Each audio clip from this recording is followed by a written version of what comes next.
Alicia Witt has been acting from a young age, ever since the sitcom Sybil made her a household name. Well known for 2 Weeks' Notice opposite Sandra Bullock and Hugh Grant, she's also worked with an impressive lineup of indie auteurs, John Waters, Alexander Payne, and Mike Binder among them.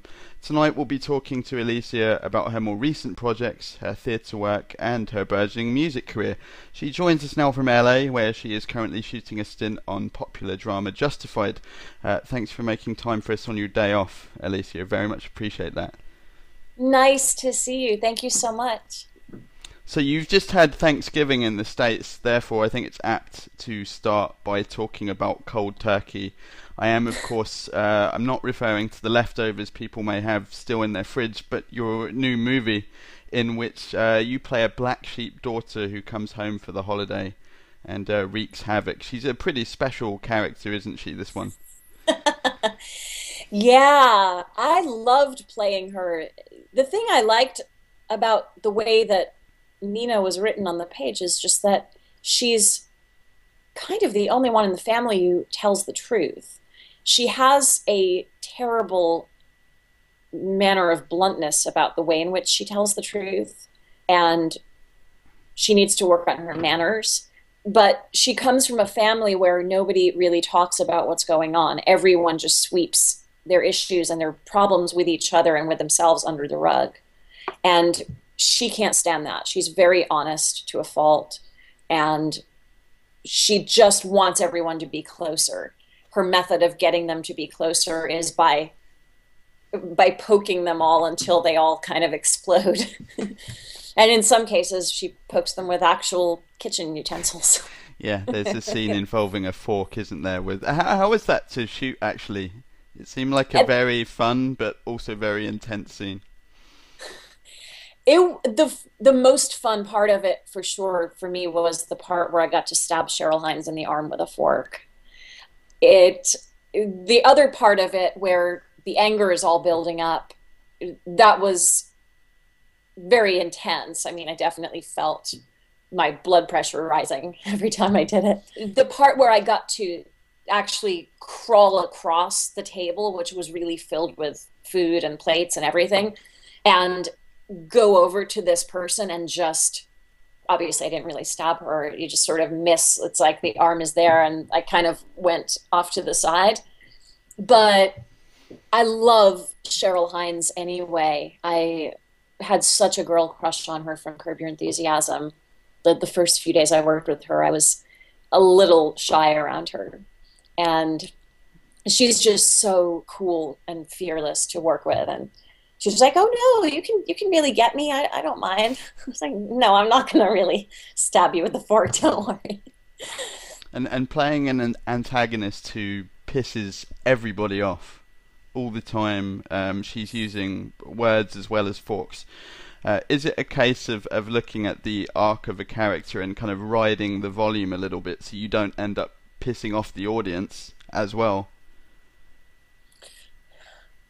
I don't like to think about that sort of thing, um, because I feel like in life as well as in movies or TV, if you see a character trying to ingratiate themselves, I feel at least like you tend not to like them as much. So I weirdly find Nina very likable. I think that she's actually got a very good heart, and she's obviously eccentric as hell, but but at the end of it all, she kind of means well. She doesn't like the stepmother, and she doesn't like that nobody speaks to each other, and she's really hurt by the fact that everyone in the family treats her like she's the fuck up, even though if you look at everyone else, she's in some ways less fucked up than they are. Um, so I don't like to think about that. That's something that focus groups think about when they do test screenings, and I think it's a director's job to look at the big picture, and if he feels or she feels like it's not the character that they're looking for, then they can let me know to adjust it. But I I personally love Nina, so I didn't think about playing her in a way that was going to make people like her or not like her. I wasn't coming at it necessarily from the point of view of the focus group mentality, more I suppose of just that you don't want to make it samey. So did you have instances where you were being told, maybe tone it down a little here or rein it in, given the scene that we have coming up? Because she's quite a big, loud, outspoken character. That makes sense. Yeah.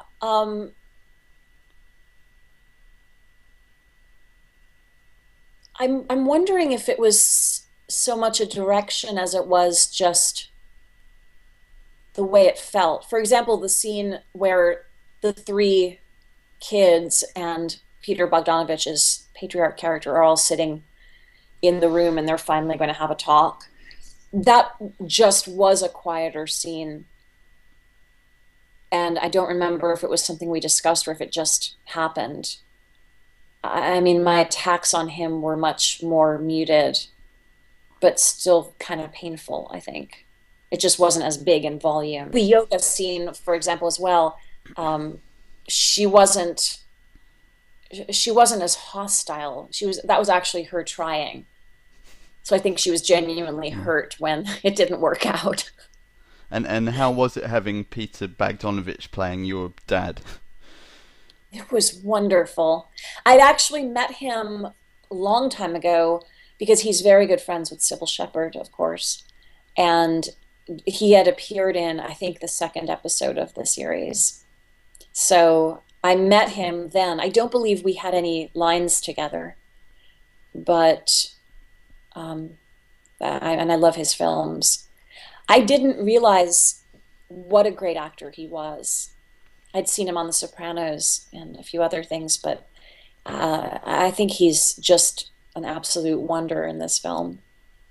I don't think you would be the first to say that because obviously he has such a renowned career as a filmmaker, but he's just such a curious kind of energy in front of the camera. He seems to be, in this film particularly, kind of crumpled in on himself. So you end up, as I was watching it, I was kind of leaning forward Yeah, and really having to pay attention. He tends to, it's not even acting really, it's just behaving. And I'm wondering if that kind of affects the rhythms, well, it must do, the rhythms of your performance, because you've just got such a particular energy that it must yeah, throw the scene completely. yeah. He had a very kind energy, but yeah, very broken. He played it like a man who's put himself in a helpless corner. He's unable to figure out that he's actually in control of his own life. It's like he's allowed everything to cave in on him, along with this house that was once very fashionable and chic and is now just kind of dated and old and shadowy. Well, Thanksgiving in movies, it's a real tradition that it always ends in tears and screaming matches. I've been lucky enough to go to three Thanksgivings myself as a foreigner, and they were all lovely. I'm wondering, maybe they were just on their best behaviour, or I mean, have you had an awful Thanksgiving yourself in real life? Because if the movies teach us anything, it's that it's always bad. My Thanksgivings have always been lovely. Um, for me, I feel that Christmas is more the time when tensions seem to come to the surface.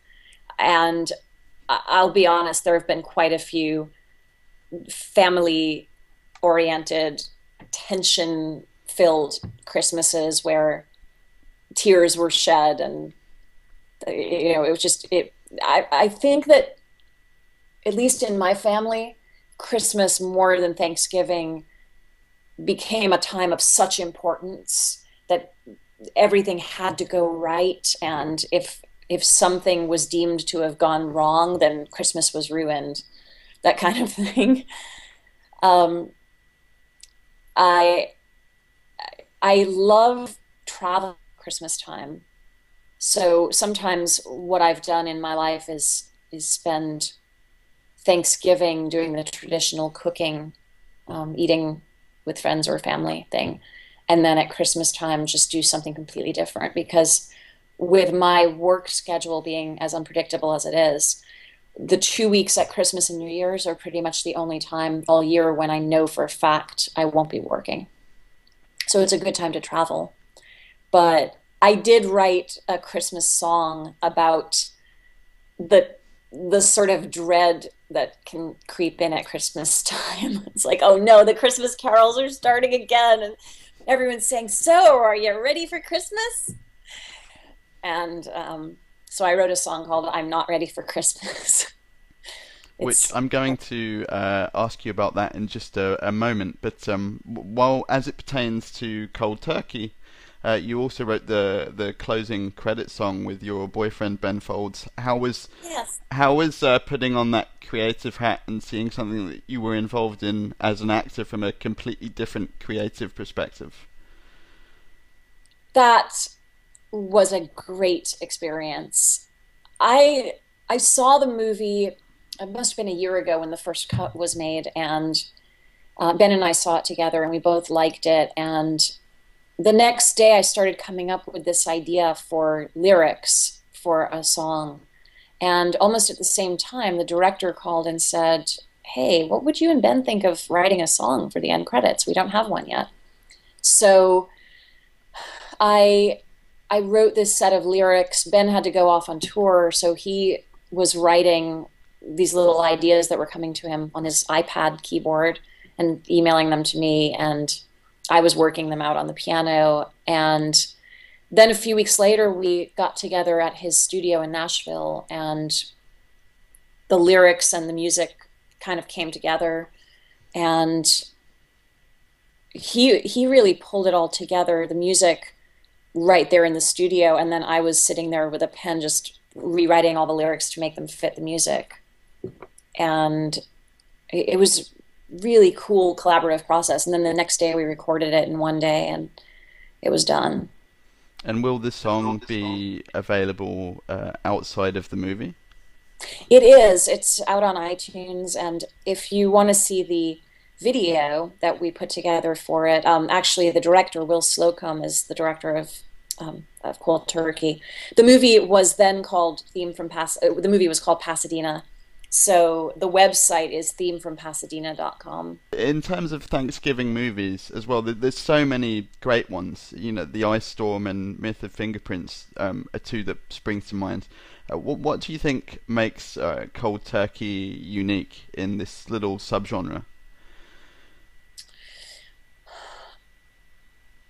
I think there's a lack of sheen on it. When I think about, well, a film I just recently saw actually was Pieces of April, which I think is more in the same line as Cold Turkey in the sense that it felt very, very indie in the best way. It felt very real. And what Will said while we were shooting it, I think is very true of the finished product. The house itself is a character in the film as well. It's so much of it has to do with this extra character of the house that's just been there. It has this mythical importance to everyone's life. And that was something that Ben and I were thinking of for the song as well. The music that he put to it is very Burt Bacharach, 60s flavored, and the words saying you can go home again. It's it was all inspired by that house. The house is symbolic of wherever home is to you, wherever you come from that you've tried so hard to run away from. You can go home again, and it can actually be cathartic if you let it be. Maybe. You've had some nice Thanksgivings. You've escaped this kind of thing that we see on screen pretty unscathed. But I am wondering if, in Will's case, is he pulling a lot from his own life? This is based on his family. He is, Jesus. yeah, I don't know that there was ever a Thanksgiving in particular that was this rough. And I think the stabbing in the arm with a fork is made up. I'm I'm fairly confident that that's not something that ever happened. But my character is very much based on his real sister, one of his two sisters, and he's shown me pictures of her and told me stories about her. And I understand that she approves of my portrayal of her in the film, so that's good. Well, that's the best review. Because we wouldn't want her to show up at Thanksgiving next year and wreak havoc after having Absolutely seen not. the movie. But So, yeah, there's a and his father, his family's actually from DC, but his father really did work in the Pentagon and all that kind of thing. So it is um, not so loosely based on his family.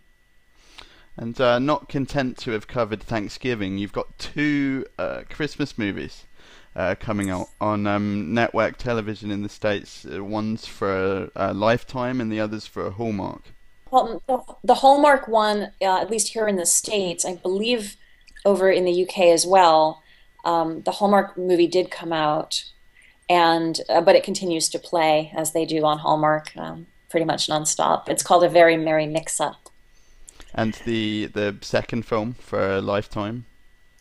That one is called A Snow Globe Christmas, and to be honest, I can't believe it's coming out this year as well.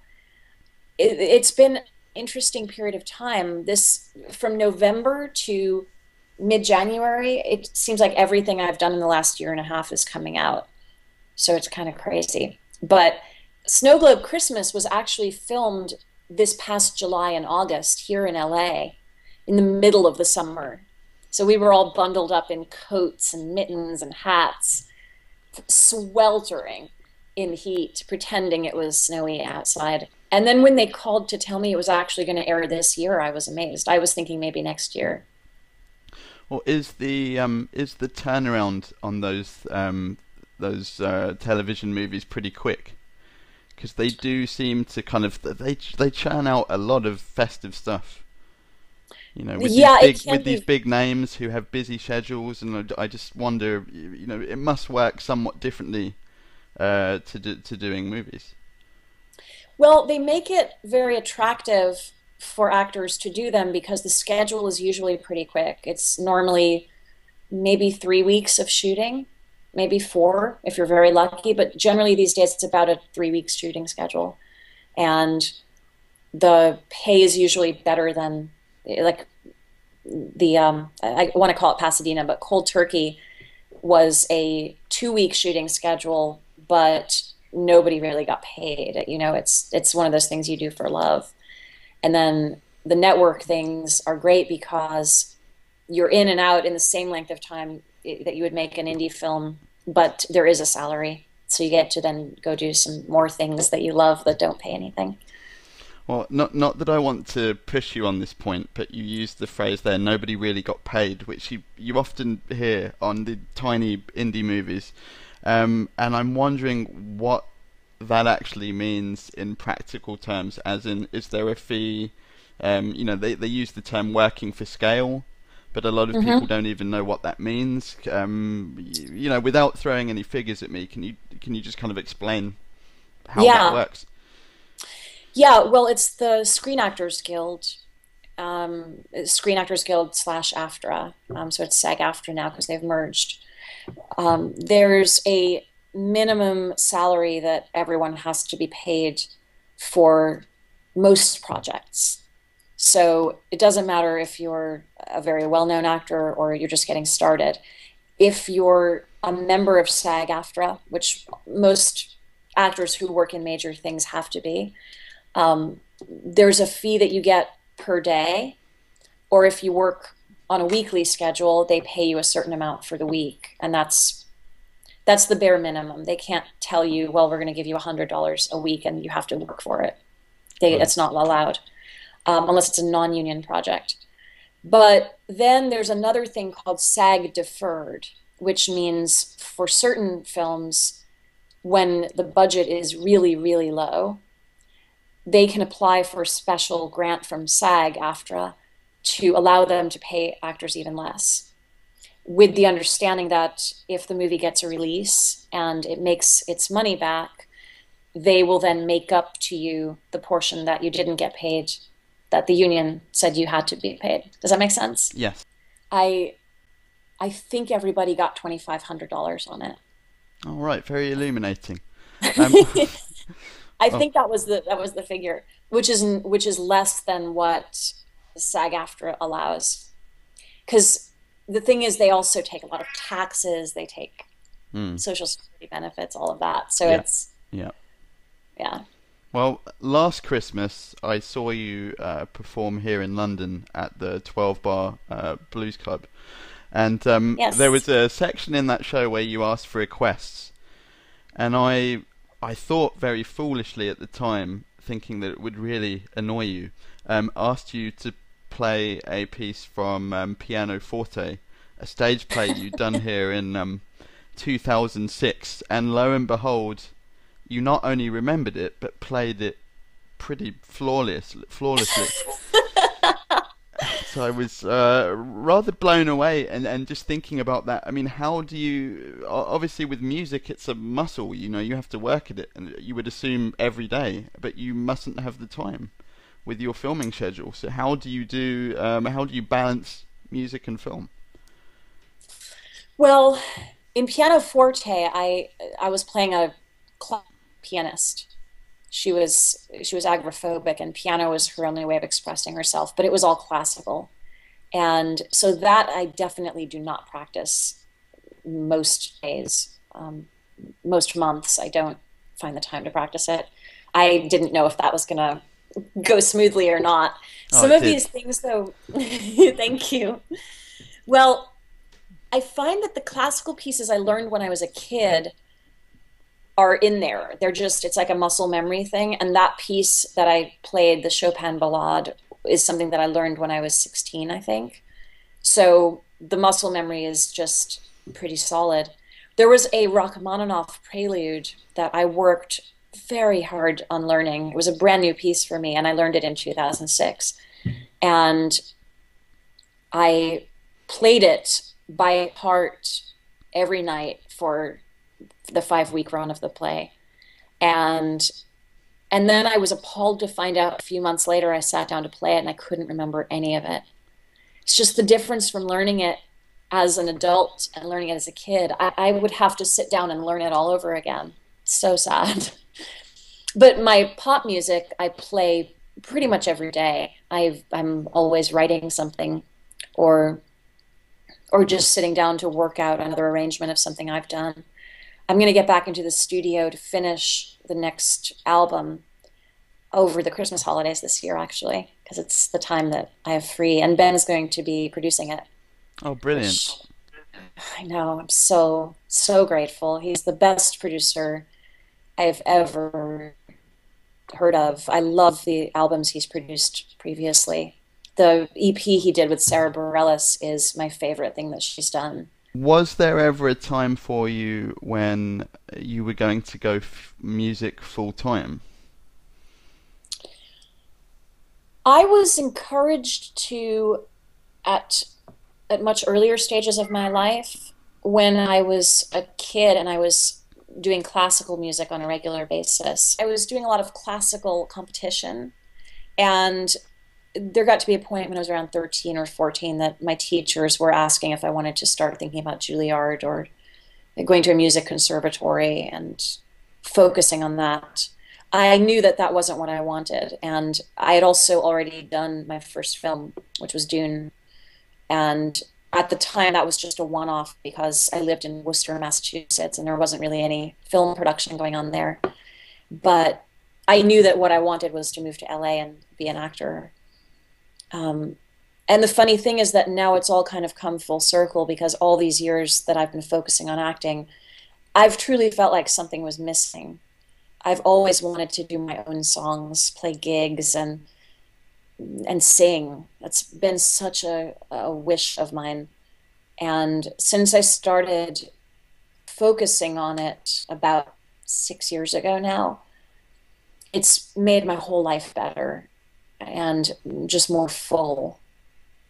Um, so I would like to get to a point now where I could tour to the point where I would actually have to turn down acting work, and it wouldn't be a foolhardy thing to do. It's something I love doing. I can't imagine ever getting tired of it. And I also love acting. I don't imagine ever wanting to not do that. So it's a good balance for me. And do you find that a lot is said about obviously you've been playing since you were a child, but most people know you as an actor. So when they come to your music, there's this assumption, oh, an actor turned songwriter. But can that have a positive effect as well in terms of kind of re-establishing yourself in this other way, in that you have a fan base and you can bring them with you? Absolutely. I would never shy away from that or try to separate the two. I don't understand certain actors that seem to want to do that because they do go hand in hand. And if someone were going to think I was just an actor trying to do a music thing, then they're going to think that anyway. But the truth is, I have been doing it for a long time, just not in front of people. And if there's a way to get people in the door or get people to click on my songs and check them out because they know me from acting, that's only a good thing. And then they can choose to listen or buy the music or come to a show or not. But it can only be a good thing having people having another way to get people familiarized. There's just so many songwriters out there. So I'm really grateful for that. I was really lucky just the other day to see you in your new film. I don't believe it's even out yet. Away from Here. It had another title before that, right? The Boarding House, but it's now Exactly. Away from Here. And one of the big thrills was seeing Nick Stahl, Yes. who, because of all this unfortunate stuff that's been kind of clogging the headlines with him in like the last year. I hadn't seen him on screen in a long, long time.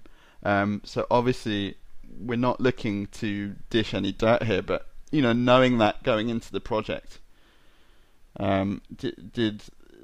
did from your perspective, did it seem to kind of inform the part? Because the part he's playing is a very troubled guy, and it just seems like he's not even having to reach down to get there. It's really raw and exposed.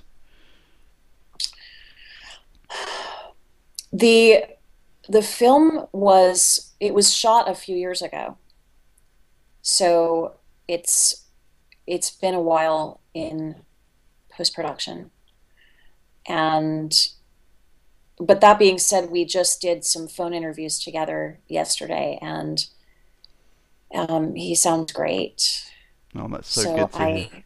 yeah, I hope he's doing well. He's a very special person, and I wholeheartedly loved working with him. He's very similar to me as an actor, and there's not many people I've worked with who I would say are that similar. We both like to work off the cuff in a way that not everyone does. We don't love a whole lot of rehearsal.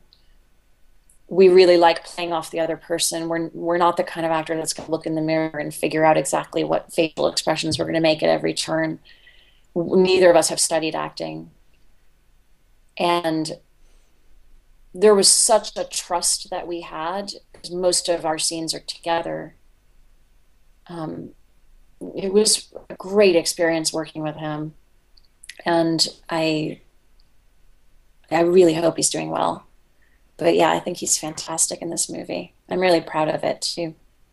Yeah, he really is. It's probably the best thing he's done since Bully, I think. Well, in the bedroom, but there's so many great parts that he's had, but it's just great to see him back.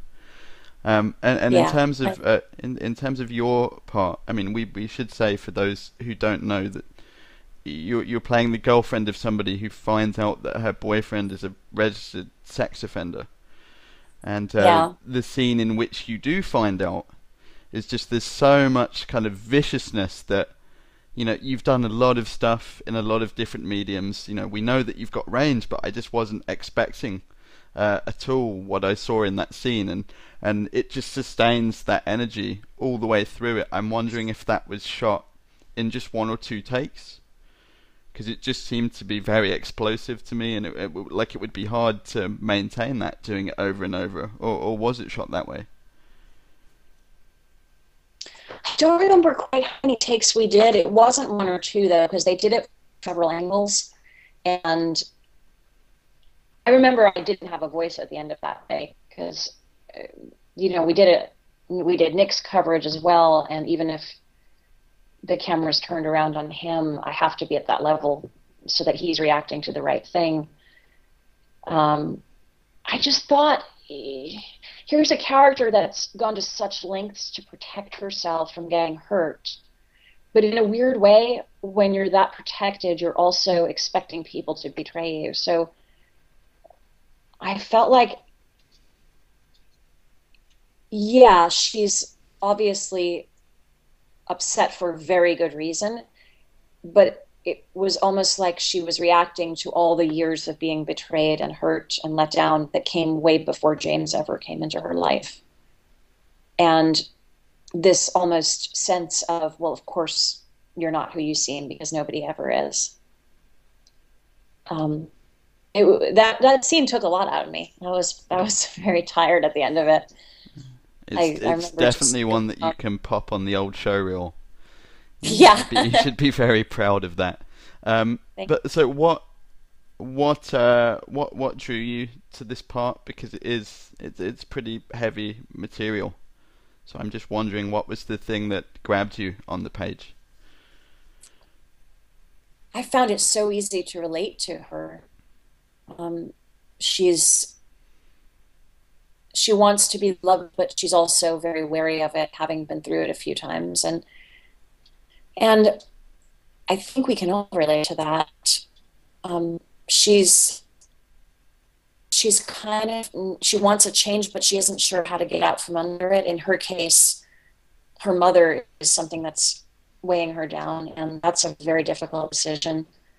I know people who are going through that right now.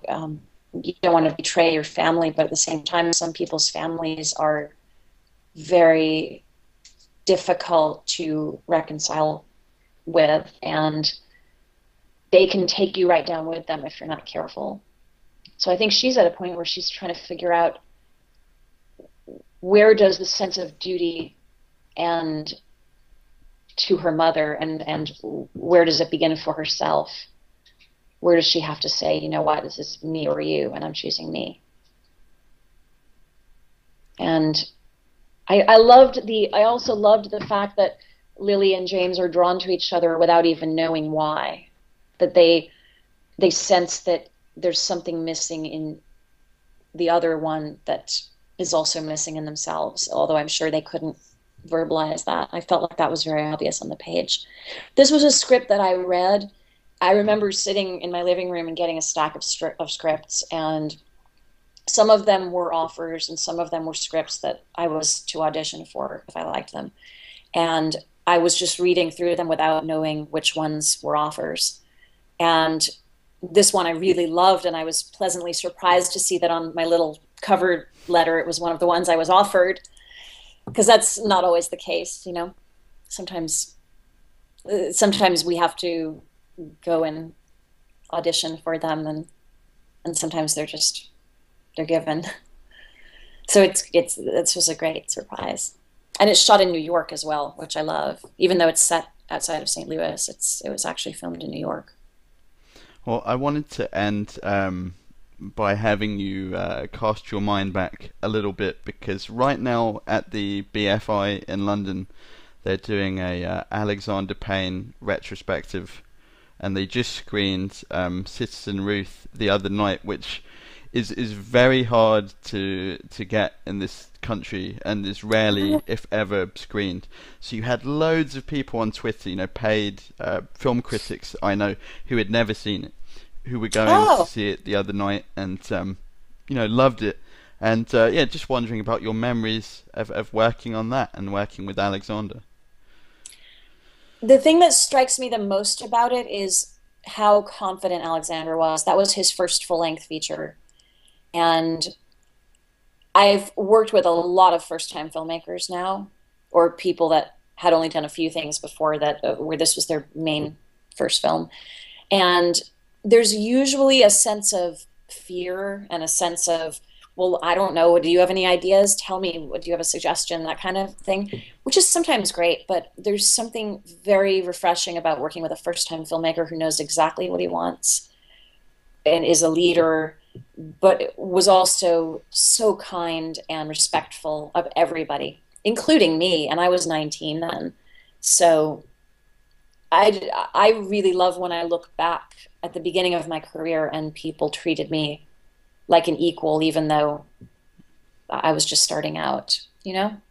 He was a pleasure to work with. Another film I'd like to ask you about is Cecil B. Demented, Oh, because yeah.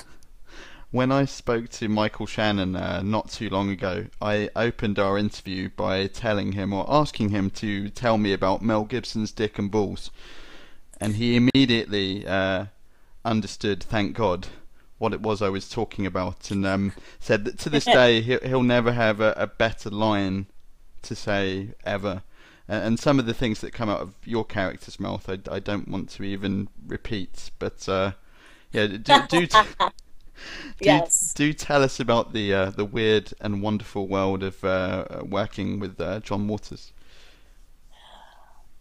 That was one of the most special experiences. I was a huge fan of his work before that, and I can't think of anything that was more of an honor to me than to be included in a John Waters movie, and not just to be included in it, but to actually have a sex scene with a gerbil in a John Waters movie. What could be better? That will forever be one of the highlights of my life. And what a lovely human being he was. I think of him as one of the most eloquent and brightest people I've ever met. He just had an incredible way with storytelling and anecdotes. His house in Baltimore was like a mansion, and oh, it's not really a mansion, but it had so many bits of memorabilia. Every room was like a museum, and also felt very lived in at the same time. Um, and it was also very interesting because he told me right from the get-go that the part had been written with his friend Tracy Lords in mind, and then she wasn't able to do it or something. And when he looked over the audition tapes that came in, I was the one that reminded him the most of Tracy Lords. So that's why I got the part. What a compliment! Oh, that's I brilliant. I was I don't know. I had never really thought of that before, but I took that as a compliment. Oh, and so you should, because of Um, course it's going to be 15 years old next year, and yeah. Wow. I I can't know. believe it's long. But it just, we need a. When I spoke to Michael Shannon about it, and he was so effusive, and he was talking obviously how there were so many. I think his words were nascent careers in bloom, and Maggie Gyllenhaal was in that, and just a really interesting bunch of people. I think a 15th anniversary Blu-ray needs to happen. Oh, that would I be a don't great know what idea. Waters is up to these days. He's publishing top 10 lists. Did you see his top 10 movies of the year? No, That just yeah, he put Spring Breakers at number one, which is that's funny. perfect. I also wanted to ask you about something that I haven't actually seen and never will get to see, because it was a play, your first play that was here in London was Neil LaBute's The Shape of Things, which I was lucky enough to see 3 times on the original run, Yeah. and for whatever reason only found out about the run that you did after it had finished, and I was very angry about that. But I am wondering, because the original play was just so special, and why I went to see it 3 times. I'm wondering if you had seen it, if you felt any particular kind of pressure because they then went on to immortalize it on film. So they were Yeah. obviously very kind of. Did you feel like a special responsibility in playing Evelyn? Well, yes, definitely. I did feel a special responsibility because Neil Abute is another artist who I have the utmost respect for. I love his writing, I love his directing. And the great gift of making that, to do that play, was that I got to know him. He came out a few times. He didn't direct it, but he gave approval to some cuts that we made, a few changes, and he came to see a couple of performances, and I had the privilege of getting to know him as a result of that play. So that was great. Um, I hadn't seen the previous production, and the film had already come out at the time that we did the play. So I chose not to see it. I didn't want to have the memory of that hanging over my head as I played Evelyn. I wanted to just play her in the way that I saw, and the way that the director was asking me to. By the same token, I don't read reviews if I'm in a play. I don't want to know what specific lines they liked or what characteristics they saw in me as the character. I don't want to have that hanging over me as I'm taking the stage. Well, I'm going So, to ask you about something in one of those reviews, if you don't mind, because obviously they didn't do this in the original, so I'm really interested to know. oh, Apparently, in the final scene, you wore a wig. yes. What was like? It's supposed to show who Evelyn really is, or what was the deal with this wig business? The idea was, um, well, it was meant to be that I'd cut my hair. I still have the wig actually. It's a good one. It's made of real hair and it's fine like mine. And it was just a short haircut. So my hair had been long throughout the whole thing. And as you know, Evelyn is using her sexuality to bully Adam into becoming all the things that he becomes, which is the foundation of her installation project that she talks about throughout the whole play. And cutting off the hair was just an idea that we had. Obviously, I couldn't really cut it off because I had to keep doing the play. So it was a wig, but um, the mannerisms all changed as well. She was much more, she was much, maybe in a way, less bubbly and charismatic, and all the things she was using to try and rope Adam in, that all went away, or a lot of it went away, I think. And I was playing it more like she's just much more focused suddenly, less smiley, more businesslike, and also really delighted at how she's managed to pull it off. But Oh, absolutely no feelings for Adam anymore. It was all a ploy. that's really fascinating. So was that something that you had talked about with the director from the very beginning, that you wanted to make that end scene markedly different from what had come before? I'm trying to remember how, I mean, the director of that, whose name was Julian, um, he was, he was a very, I don't want to say micromanaging in a sense that he was very nitpicky, but he micro directed. He was very, like, every line he had a certain way he wanted everything to be. Um, Working with someone like John Waters, for example, it was more like, all right, start your engines and go. And he rarely gave any direction. He made it clear that he had cast everybody because he loved what they did and what they brought to the characters. And it was unusual for him to tweak that. But this director was the opposite of that.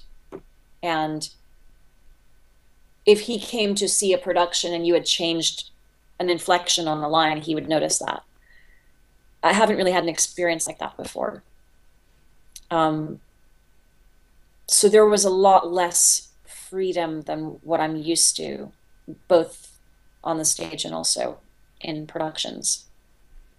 I think in a way because it was my first big play, and it was also the other three actors' first play.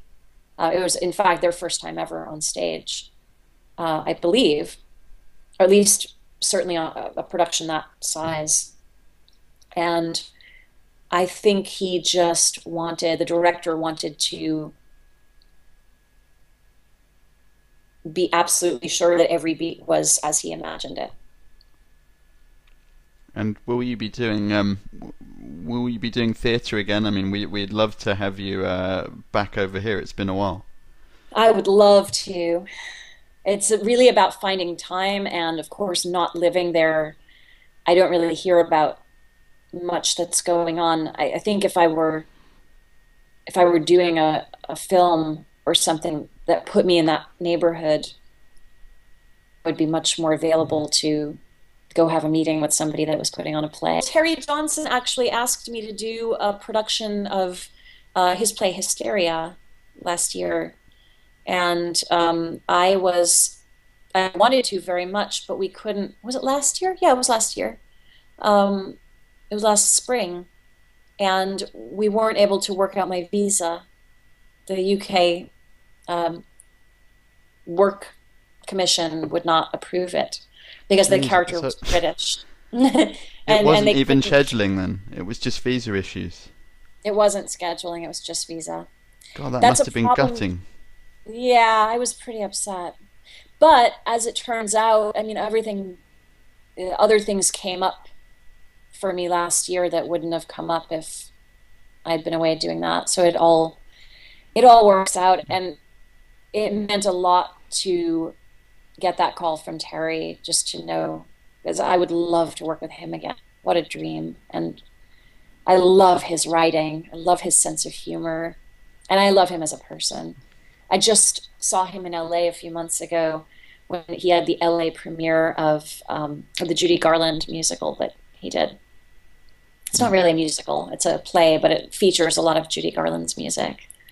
Well, And that you got to be in pianoforte was, to my mind, it's you know it's still the best play.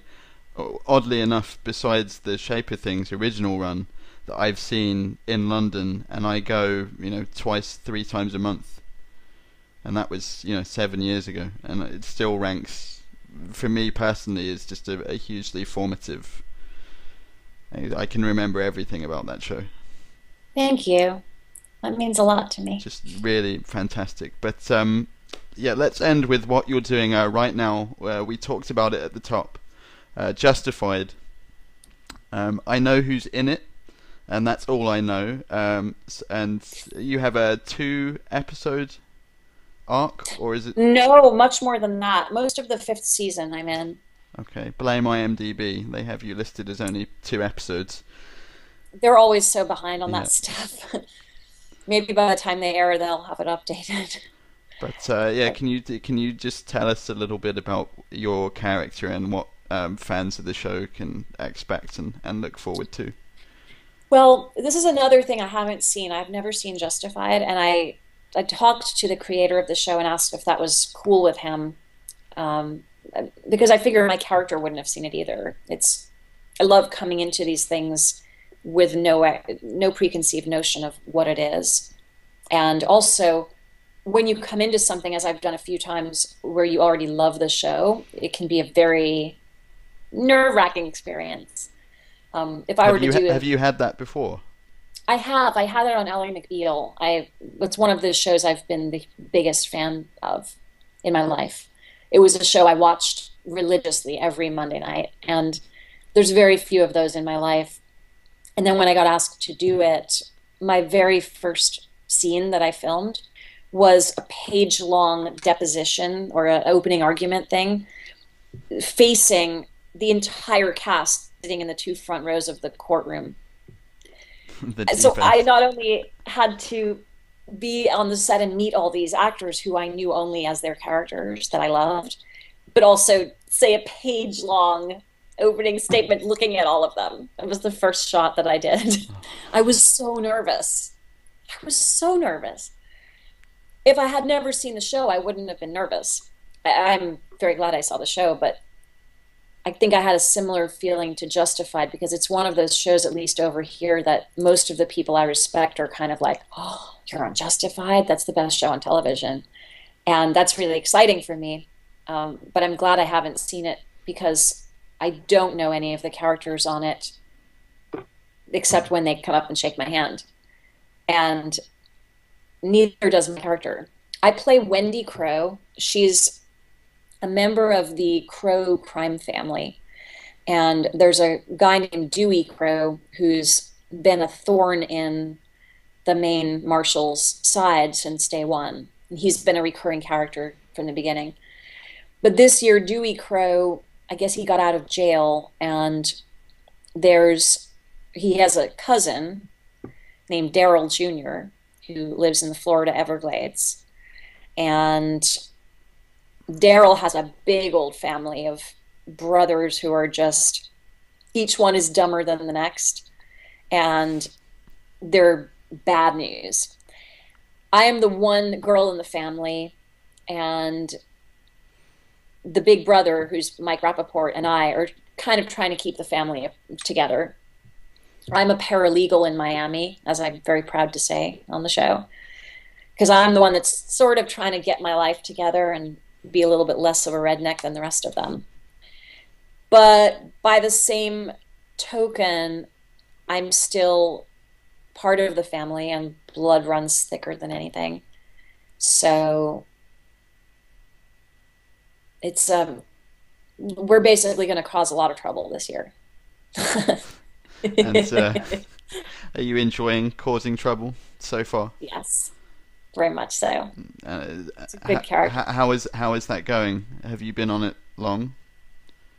Well, I filmed the first episode, must have been in, I can't remember, October, I think. Maybe it was late September. I think it was October. Um, and then there's a few episodes I'm not in, and then I pick up again. And I've been doing it now since, I guess, the beginning of November. And it's really cool. It's a great set to be on. Well, you did say before we started recording that you've got lines to learn, so we will leave you to do that, and well, to say good luck with everything. Usually you say good luck with the series, but in this case it's with the single and with the Christmas movies and everything else. There's a lot on your plate at the moment, and fans have got a lot to look forward to, so you must feel really good about that. Oh, thank you very much. I'm grateful for those who are going to check out what's going on. Yeah, and thank you. We really appreciate your time. Thank you. It was a pleasure.